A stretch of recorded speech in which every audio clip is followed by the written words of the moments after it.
The member from Toronto Danforth. Thank you, Speaker. My question to the Minister of the Environment and Climate Change.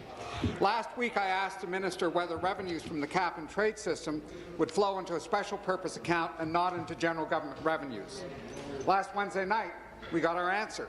The money will flow into general revenues, and the rules for spending this money are so lax and flexible it could be spent on pretty much anything.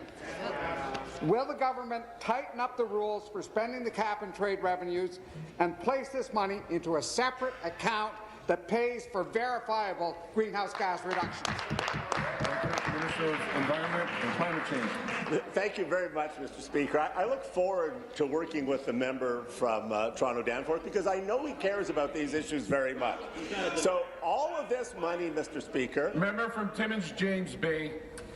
All of this money, Mr. Speaker, goes into a singular account, reported in, reported out. We know the Auditor General, as well as the Minister of the Environment and the entire legislature, will pay very close attention as we publicly report. The Environmental Commissioner will also be reviewing that. The legislation, if you compare our legislation to Quebec's or BC's or California, is about the most stringent that you can.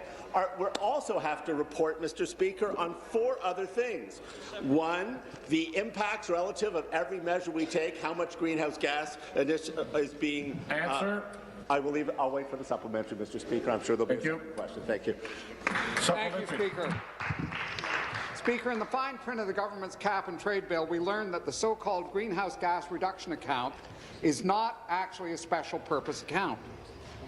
It is an accounting fiction, Speaker, that gives the government total flexibility in how it spends the cap-and-trade revenues.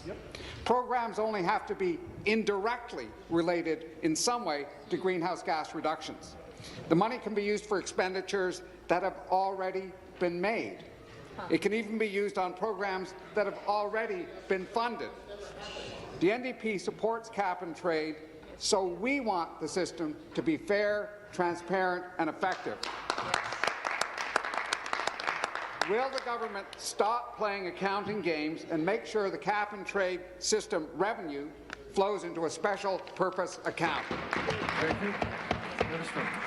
So, Mr. Speaker, it's very clear to me that the official opposition singularly doesn't believe you need a price on carbon to reduce emissions, with a fantasy that only they hold. I'm still waiting for the third party to explain what is your position on cap-and-trade. Do you support it? Do you not support it? No.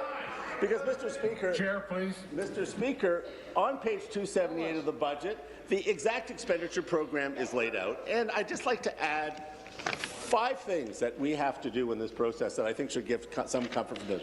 1, the estimated amount of funding for each action, if it is funded under the greenhouse gas reduction account, a specific account, has to be explained, allocated and demonstrated. There also has to be a timetable for implementation. There has to be an estimate of the potential greenhouse gas reductions achieved and the cost per ton of potential reductions, and a public progress report on all actions and a 5-year action plan. If the member can find a higher standard anywhere in the world for accountability and transparency— Thank you. New question.